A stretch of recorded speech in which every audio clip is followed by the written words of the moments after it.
ಜಾನಕಿರಾಮನವರೇ. ಏನ್ ಯಜಮಾನ್ರೆ? ಜ್ಯೋತಿ ಇಷ್ಟೊತ್ತಾದ್ರೂ ಬರ್ಲಿಲ್ಲ, ಮಳೆ ಬರೋ ಹಾಗಿದೆ. ಇದನ್ ಕೊಡಿ, ನಾನು ಸ್ವಲ್ಪ ಬಸ್ ಸ್ಟ್ಯಾಂಡ್ ಹತ್ರ ಹೋಗಿ ಬಂದ್ಬಿಡಿ. ಇಲ್ಲ ಯಜಮಾನ್ರೆ, ನೀವ್ ಇಲ್ಲೇ ಇರಿ, ನಾನು ಹೋಗಿ ಕರ್ಕೊಂಡ್ಬರ್ತೀನಿ. ನೀವ್ ಯಾಕೆ? ನಾನು ಹೋಗ್ತೀನಿ. ಇಲ್ಲ ಯಜಮಾನ್ರೆ, ಒಂದ್ ಸಮಯ ಅವ್ರ ಅಣ್ಣವರು ಅಮ್ಮವ್ರನ್ನ ಜೀಪ್ ನಲ್ಲಿ ಕರ್ಕೊಂಡ್ ಬಂದ್ಬಿಟ್ರೆ ಅವ್ರು ನೇರ ಇಲ್ಲಿಗೆ ಬಂದ್ಬಿಡ್ತಾರಲ್ವಾ, ಅದಕ್ಕೋಸ್ಕರ ನಾನೇ ಹೋಗಿ ಕರ್ಕೊಂಡ್ ಬರ್ತೀನಿ. ಸರಿ, ಬೇಗ ಹೋಗಿ ಬನ್ನಿ.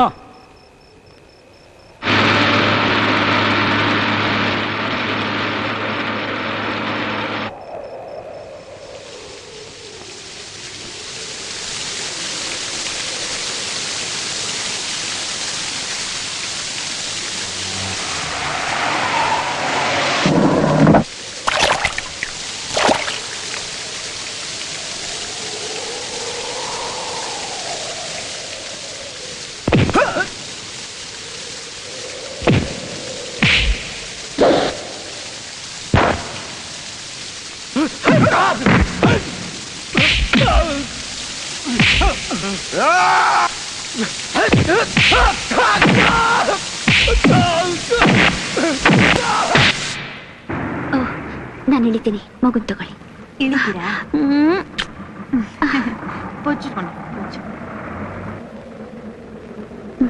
ಬರ್ತೀನಿ ಚಿನ್ನು.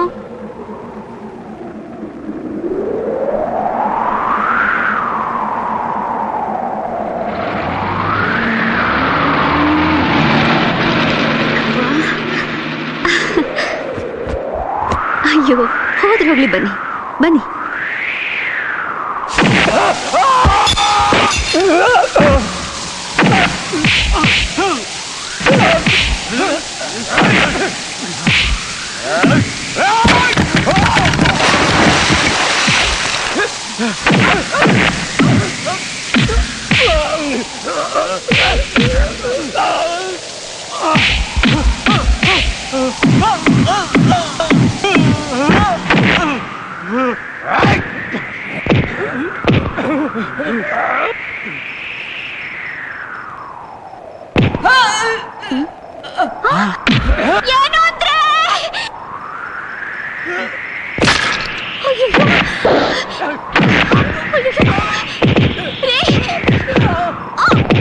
ಏನು ಅಂದ್ರೆ ಏನಂದ್ರೆ ಬಿಡು ಬಿಡು, ಬಿಡು ಏನಂದ್ರೆ ಬಿಡು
ಜಾನಕಿರಾಮಯ್ಯನವ್ರೆ,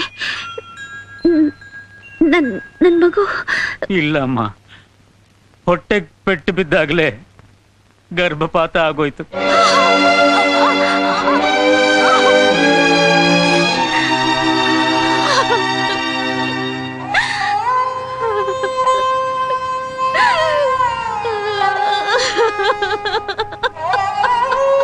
ಅಳಬೇಡಿ ತಾಯಿ,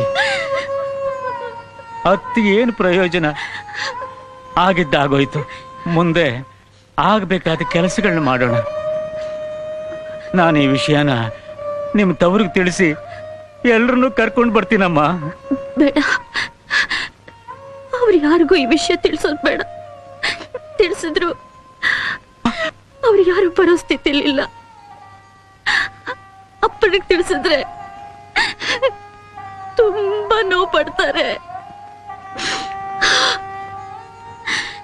ನಮಗೆ ನೀವೇ ಅಣ್ಣ, ತಮ್ಮ, ತಂದೆ ಎಲ್ಲ. ಅದೇನ್ ಮಾಡ್ಬೇಕು ನೀವೇ ಮಾಡಿ ಮುಗಿಸಿ.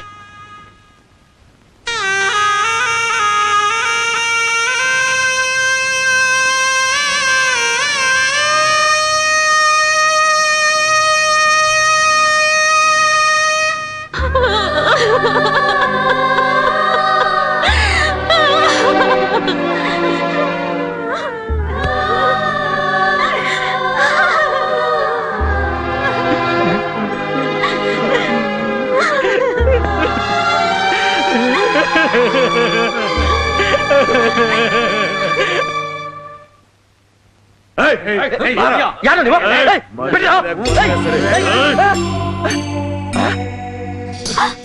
ಅಯ್ಯೋ, ಯಾರದು? ಬಿಡ್ರಿ ಅವರನ್ನ. ಅಯ್ಯೋ, ಬಿಡ್ರಿ ಅವರನ್ನ. ಬಿಡ್ರಿ ಅವ್ರನ್ನ. ಯಾಕೆ ಹಿಡ್ಕೊಂಡು ಹೋಗ್ತಾ ಇದ್ದೀರಾ? ಬಿಡ್ರಿ ಅವರನ್ನ.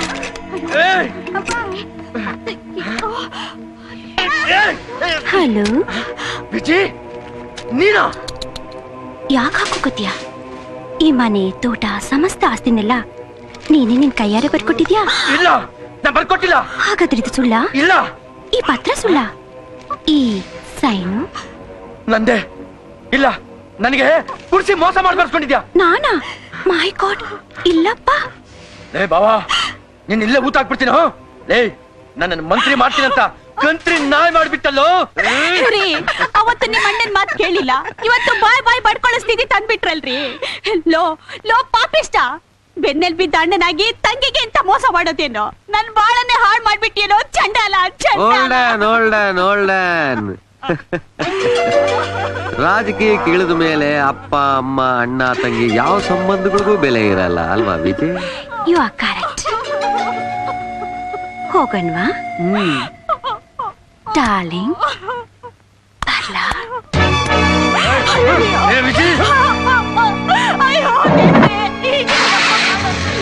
ಎಲ್ರಿ ಹೋಗೋದು?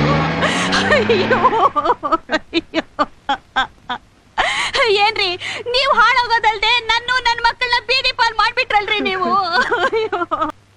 ತಾತ ಶಿವು, ರಾಧಾ,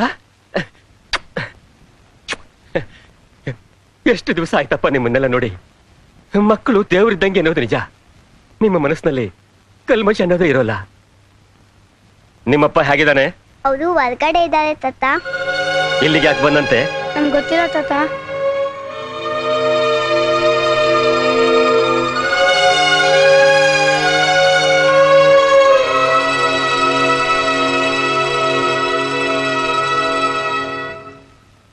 ಏನು ಬರಬಾರ್ದಾಗಿತ್ತು, ಬಂದಾಯ್ತಲ್ಲ, ಇನ್ನೂ ಯಾಕೆಲ್ಲ ನಿಂತಿದೀಯಾ? ನಾನ್ ಪಾಪಿಯಪ್ಪ, ನಾನ್ ಪಾಪಿ. ಈ ಮನೆ ಹೊಸಲು ತುಳಿಯಕ್ಕೂ ನನಗೆ ಯೋಚನೆ ಇಲ್ಲ ಅಪ್ಪ, ಯೋಚನೆ ಇಲ್ಲ. ಈಗಲಾದ್ರೂ ಜ್ಞಾನೋದಯ ಆಯ್ತಲ್ಲ, ನಡಿ ಒಳಗೆ. ಕೇಳ್ರಪ್ಪ ಕೇಳಿ, ನಮ್ಮೂರಿನ ಕೋಟೆ ಬೀದಿಲಿರೋ ಶಿವರಾಮಯ್ಯನವ್ರ ಮನೆನ ನಮ್ಮೂರಿನ ಪಟ್ಟಿ ಬೋರ್ಲಿಂಗಯ್ಯನವ್ರು ಬರ್ಬೇಕಾದ ಸಾಲಕ್ಕೆ ನಾಳೆ ಬೆಳಿಗ್ಗೆ 9 ಗಂಟೆಗೆ ಹರಾಜ್ ಹಾಕಲಾಗುತ್ತೆ. ಯಾರು ಬೇಕಾದ್ರೂ ಬಂದು ಹರಾಜನ ಕೂಗಬಹುದು. ಕೇಳ್ರಪ್ಪ ಕೇಳಿ, ಕೇಳ್ರಪ್ಪ ಕೇಳಿ, ನಮ್ಮೂರಿನ ಕೋಟೆ ಬೀದಿಲಿರೋ ಶಿವರಾಮಯ್ಯನವ್ರ ಮನೆ. ಅವನ್ ಬಾಯ್ ಹಾಕ್ಲ ಮುಚ್ತಾ ಇದ್ಯಾ? ಅವನ್ ಕೂಕಳ್ಳಿ ಅಂತ ಕಾಸು ಕೊಟ್ಟು ಕರ್ಕೊಂಡ್ ಬಂದಿರೋದೇ ನಾನು. ಮೊರ್ಲಿಂಗಣ್ಣ ಇಂಥ ಕೆಲಸ ಮಾಡ್ಬೇಡ. ನಮ್ಗಿರೋದೇ ಇದೊಂದ್ ಮನೆ, ಇದು ಹೋಗ್ಬಿಟ್ರೆ ನಾವ್ ಭಿಕಾರಿಗೆ ಆಗ್ಬಿಡ್ತೇವಪ್ಪ. ಆ ಜ್ಞಾನ ನನ್ ತಾವ್ ಸಾಲ ತಗೊಳದ್ಕಿಂತ ಮುಂಚೆನೆ ಇರ್ಬೇಕಾಗಿತ್ತು. ಅಯ್ಯೋ ಹೇಳ್ತೀನೋ ಕೆಲಸ ಮಾಡ್ಬಿಟ್ವಪ್ಪ. ಸ್ವಲ್ಪ ದಿವಸ ಕಾಲಾವಕಾಶ ಕೊಡು, ನಿನ್ ಸಾಲ ಎಲ್ಲಿ ತೀರ್ಸ್ಬಿಡ್ತೀವಿ. ಇನ್ನೊಂದ್ ಕೈ ಕಾಯಕ್ ಸಾಧ್ಯ ಇಲ್ಲ. ಮೊರ್ಲಿಂಗಣ್ಣ ನಿಮ್ ಕಾಲ್ ಹಿಡ್ಕೋತೀನಿ, ದಯವಿಟ್ಟು ಇದೊಂದು ಅವಕಾಶ ಮಾಡ್ಕೊಡಿ. ಸಾಕಡೆ ನಿನ್ ರಾಮಾಯಣ. ನಾಳೆ ಬೆಳಿಗ್ಗೆ ಈ ಮನೆ ಹರಾಜಾಗೋದಂತೂ ಖಂಡಿತ.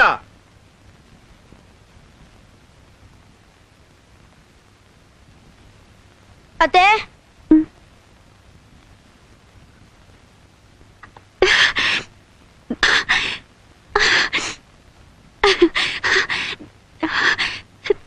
ಶಿವು, ರಾಧಾ,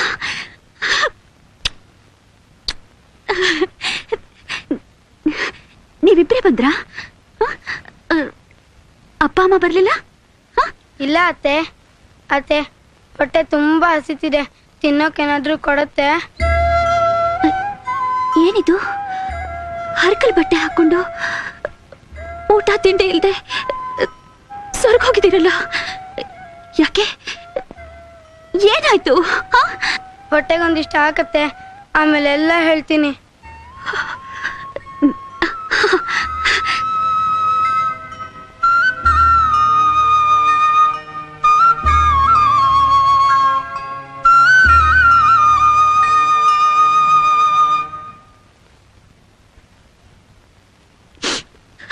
ಈಗ ಹೇಳಿ, ಏನಾಯ್ತು? ದೊಡ್ಡಪ್ಪ ನಮ್ಮಪ್ಪ ಎಲ್ಲ ಆಸ್ತಿನೂ ಕಳ್ಕೊಂಡ್ರು. ಈಗ ಹಳೆ ಮನೆಯಲ್ಲೇ ಇರೋದು. ಅಷ್ಟೇ ಅಲ್ಲ ಅತ್ತೆ, ನಾವು ಕೊಡ್ಬೇಕಾದ ಸಾಲಕ್ಕೆ ಈಗಿರೋ ಮನೆನೂ ಕೂಡ ನಾಳೆ ಹರಾಜಾಗ್ತಾ ಇದ್ದಾರೆ.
ಜಾನಕಿರಾಮಯ್ಯನವ್ರೆ, ಏನ್ ತಾಯಿ ಇದೇನ್ ತಾಯಿ?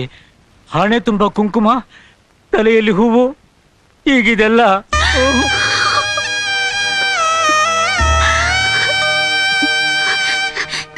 ನನ್ನ ತವರಿಗೆ ನಾನು ವಿಧವೆ ಅಂತ ಗೊತ್ತಾಗ್ಬಾರ್ದು. ಅದಕ್ಕೆ ಇಷ್ಟಕ್ಕೂ ಇದನ್ನೆಲ್ಲ ಇಟ್ಕೊಳ್ಳೋಕೆ 11ನೇ ದಿನದವರೆಗೂ ಕಾಲಾವಕಾಶ ಇದೆಯಲ್ಲ, ಅಲ್ಲಿವರೆಗೂ ಇದನ್ನ ಇಟ್ಕೊಳ್ಳೋಕೆ ನನಗೆ ಅವಕಾಶ ಕೊಡಿ ತಾಯಿ. ಕೊನೆ ತನಕ ಮುತ್ತೈದೆ ಆಗಿರ್ಬೇಕಾದ ನಿಮಗೆ ದುರ್ದೈವ ಇಷ್ಟು ಬೇಗ ವೈಧವ್ಯ ಕಳಿಸಬಾರ್ದಾಗಿತ್ತು ತಾಯಿ. ಒಂದೊಂದು ಸಲ ದೇವರು ಕೂಡ ಬಹಳ ಕಟಕನಾಗ್ಬಿಡ್ತಾನೆ, ಬಹಳ ಕಟಕನಾಗ್ಬಿಡ್ತಾನೆ.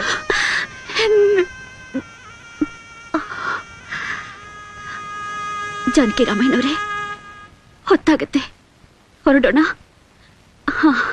ಹಾಗೆ ನಮ್ಮ ಹಸು ಕರುಣೆ ತಗೊಳ್ಳಿ.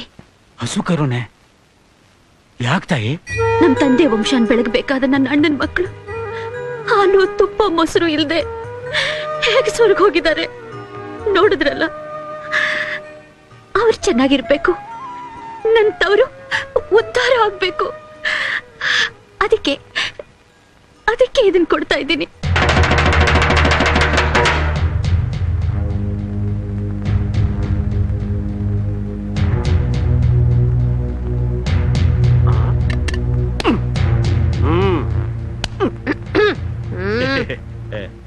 ಅಮೀನ್ರೆ, ನೀವು ಸುರಾಜ್ಕೋಬಹುದು. ಈಗ ಹರಾಜ್ ಶುರುವಾಗುತ್ತೆ. ಕೂಗೋರೆಲ್ಲ ಕೂಗ್ಬಹುದು. ಸರ್ಕಾರಿ ಸವಾಲ್ 50,000. 60,000. 60,000. 60,000. 60,000 ಒಂದ್ ಸಾರಿ. 60,000 ಎರಡ್ ಸಾರಿ. 70,000. 70,000. 70,000. 80,000. 80,000. 90,000. 90,000. 95,000. 95,000. 1 ಲಕ್ಷ. 1 ಲಕ್ಷ ಒಂದ್ ಸಾರಿ. 1 ಲಕ್ಷ ಎರಡ್ ಸಾರಿ. 1 ಲಕ್ಷ ಎರಡ್ ಸಾರಿ. ನಿಲ್ಸಿ, ದಯವಿಟ್ಟು ಈ ಹರಾಜ್ ನಿಲ್ಸಿ, ದಯವಿಟ್ಟು.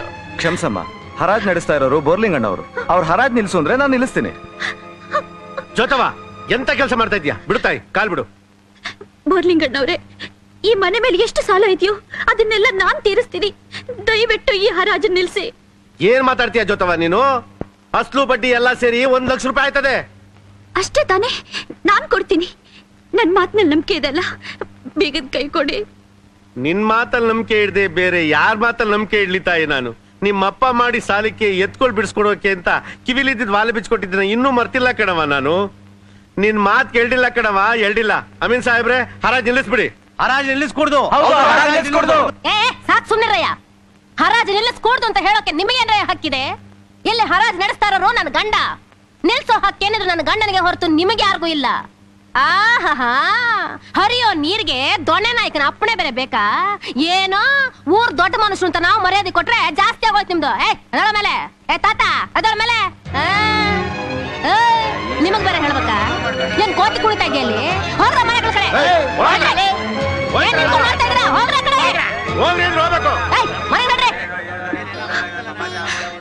ಮುತ್ಯಾಲಮ್ಮ, ನಿಮ್ಮ ಈ ಉಪಕಾರನ ನಾನು ಯಾವತ್ತೂ ಮರೆಯೋಲ್ಲ. ನನ್ನ ಹತ್ರ ದುಡ್ಡಿಲ್ಲ, ಆದ್ರೆ ಈ ಒಡವೆ ಇದೆ. ಇವಿಷ್ಟು ತಗೊಳ್ಳಿ. ಜ್ಯೋತಿ, ತಗೊಳ್ಳಿಮ್ಮ, ತಗೊಳ್ಳಿ. ಅಯ್ಯೋ, ಯಾಕಮ್ಮ ಯಾಕಮ್ಮ ಅವ್ರ ಮೇಲೆ ಇಷ್ಟೊಂದು ಮಮತೆ ನಿನಗೆ? ನೀನ್ ಏನ್ ಮಾಡಿದ್ರು ಅಷ್ಟೇನೆ.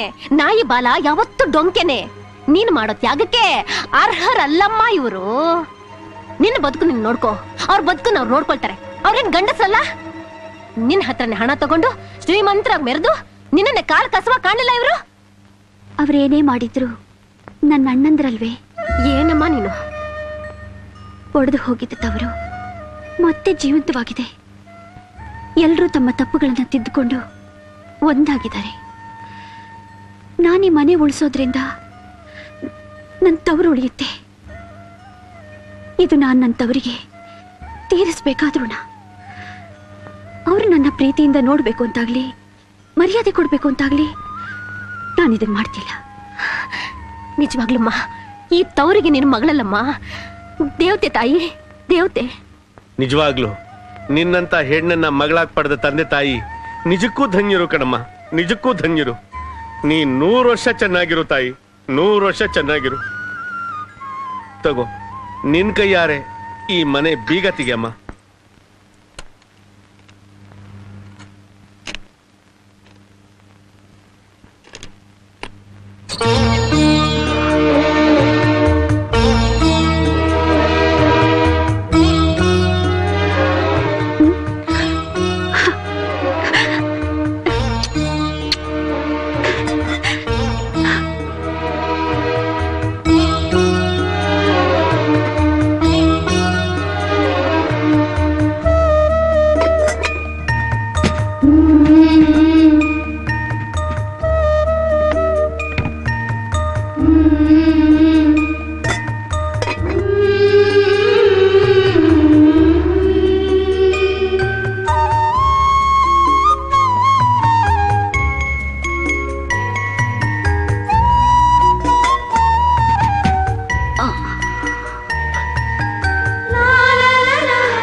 ನೀವೆಲ್ಲ ದೊಡ್ಡವರು, ಹೀಗೆಲ್ಲ ಮಾಡಬಾರ್ದು. ಇಲ್ಲಮ್ಮ, ಇಲ್ಲ, ನೀನೇ ದೊಡ್ಡವಳು. ನಿನ್ನ ಮುಂದೆ ನಾವು ತುಂಬಾ ತುಂಬಾ ಚಿಕ್ಕವರು ಕಣಮ್ಮ, ತುಂಬಾ ಚಿಕ್ಕವರು. ಅಮ್ಮ, ಜ್ಯೋತಿ, ನಾವು ತಪ್ಪು ಮಾಡ್ಬಿಟ್ಟು ಅಮ್ಮ, ನಮ್ಮನ್ನ ಕ್ಷಮಿಸ್ಬಿಡಮ್ಮ, ಕ್ಷಮಿಸ್ಬಿಡು. ರಾಜಣ್ಣ, ತಪ್ಪು ಮಾಡೋದು ಸಹಜ. ಅದನ್ನ ತಿದ್ದುಕೊಂಡು ಬಾಳೋನೆ ನಿಜವಾದ ಮನುಷ್ಯ. ಇನ್ಮೇಲಾದ್ರೂ ಮತ್ತೆ ಎಡುವುದು ಹಾಗೆ ಚೆನ್ನಾಗಿ ಬಾಳಿ. ಈ ಮನೆ ಹೆಣ್ಮಗಳಾಗಿ ನಾನ್ ನಿಮ್ ಹತ್ರ ಬೇಡ್ಕೊಳ್ಳೋದಿಷ್ಟೇ, ಯಾವತ್ತು ಏನಂತವರು ಹೊಟ್ಟೆ ತುಂಬಾ ತಿಂದು ನಗ್ನಗ್ತಾ ಸಂತೋಷವಾಗಿರ್ಬೇಕು, ಹಾಗೆ ನೋಡ್ಕೊಳ್ಳೋದು ನಿಮ್ ಜವಾಬ್ದಾರಿ. ಅಮ್ಮನ್ನಂತೂ ಕಳ್ಕೊಂಡ್ವಿ, ಅಪ್ಪನ್ನಾದ್ರೂ ಸುಖವಾಗಿ ಸಾಕಿ. ಅಪ್ಪ ಈ ಮನೆಗೆ ಹಿರಿಯರು, ಅವರ ಮಾರ್ಗದರ್ಶನದಲ್ಲಿ ಜೀವನ ಸಾಗಿಸಿ. ಕೇಳಿದ್ರೇನ್ರು? ಕೇಳಿದ್ರಾ? ಎಂತ ಮುತ್ತಿನಂತ ಮಾತು ಹೇಳಿದ್ಲು. ಸುಮ್ಮನೆ ಗಂಡು ಮಕ್ಕಳು ಅಂತಾರೆ, ಅವರಿಂದ ನೋವೇ ಹೊರತು ಸುಖ ಅಂತೂ ಇಲ್ಲ. ಇಂಥ ಒಬ್ಬ ಹೆಣ್ಣು ಮಗಳಿದ್ರೆ ಎಲ್ಲರೂ ಉದ್ಧಾರ ಆಗುತ್ತೆ, ಕಷ್ಟ ಸುಖಕ್ಕೆ ಆಗ್ತಾಳೆ. ಅಪ್ಪ ಅಮ್ಮ ಸತ್ತಾಗ 4 ತೊಟ್ಟು ಕಣ್ಣೀರು ಹಾಕ್ತಾಳೆ. ಅಮ್ಮ ಜ್ಯೋತಿ, ನೀನು ನನ್ನ ಮಗಳಲ್ಲಮ್ಮ, ನನ್ನ ಹೆತ್ತ ತಾಯಿನಮ್ಮ, ನನ್ನ ಹೆತ್ತ ತಾಯಿ. ಭಿಕಾರಿಗಳಾಗ್ತಿದ್ದ ನಿನ್ನ ತವರನ್ನ ಕಾಪಾಡಿ ನಮ್ಮ ಸಂಸಾರಕ್ಕೆ ಒಂದು ನೆಲೆ ತಂದುಕೊಟ್ಟ ಮಹಾನ್ ತಾಯಿನಮ್ಮ ನೀನು. ಆ ಭೂಮಿ ತಾಯಿಗಿರೋಷ್ಟು ಸಹನೆ, ಕ್ಷಮಾಗುಣ ನಿನ್ನಲ್ಲಿದೆಯಮ್ಮ. ನೀನೇ ಇಲ್ದೇ ಇದ್ದಿದ್ರೆ ಈ ನಮ್ಮ ಸಂಸಾರದ ಗತಿ.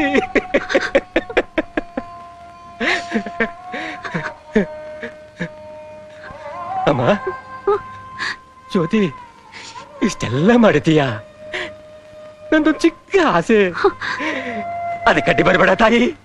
ಅಪ್ಪ ಅಪ್ಪ, ಹೀಗೆಲ್ಲ ಮಾಡಬಾರ್ದಪ್ಪ. ನಾನೇನ್ ಹೆಚ್ಚಿಗೆ ಮಾಡಿದ್ದು? ಇದು ನನ್ನ ಕರ್ತವ್ಯ ಅಪ್ಪ. ಇದಕ್ಕಾಗಿ ನನ್ನ ಪ್ರಾಣನೇ ಒತ್ತೆ ಇಟ್ರು, 7 ಜನ್ಮ ಎತ್ತಿ ಹುಟ್ಟಿದ್ರು. ನಾನು ಹಾಲುಂಡ ತವರಿನ ಋಣ ತೀರ್ಸೋದಿಕ್ಕಾಗತ್ತೇನಪ್ಪ? ಇಲ್ಲ.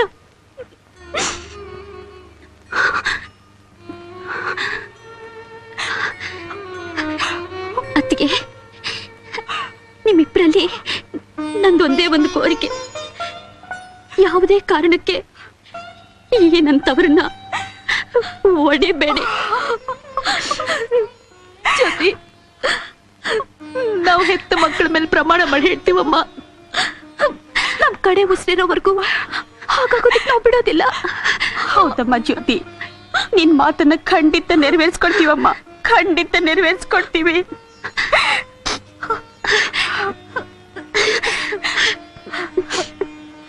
ತುಂಬಾ ಸಂತೋಷ.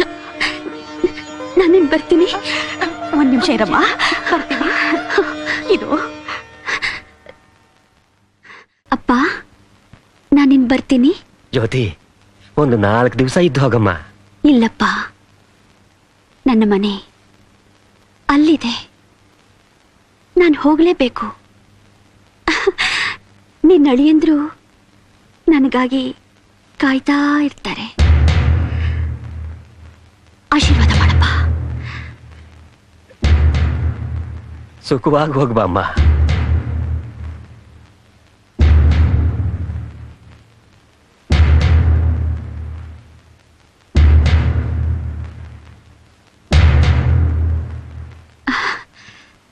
ಹೊರಡೋಣ. ಅಮ್ಮ, ಯಜಮಾನ ತೀರ್ಕೊಂಡ ವಿಷಯನ ನೀವೀಗಲೂ ತವ್ರಿಗೆ ತಿಳಿಸ್ದೆ ಹೋದ್ರೆ ಬಹಳ ತಪ್ಪಾಗುತ್ತಮ್ಮ.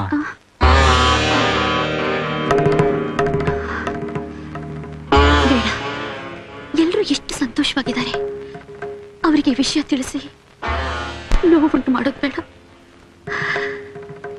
ಆ ನೋವು ನನ್ನಲ್ಲೇ ಉಳಿದು ಹೋಗ್ಲಿ. ಅಮ್ಮ,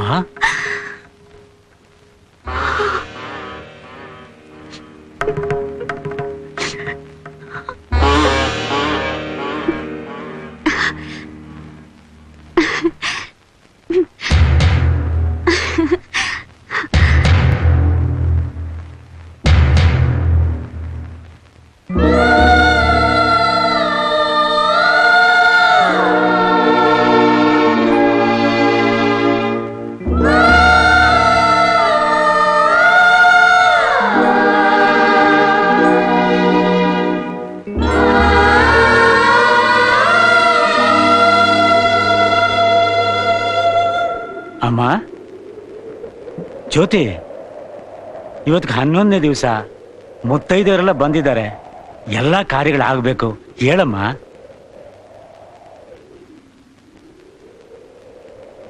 ಅಮ್ಮ, ಜ್ಯೋತಿ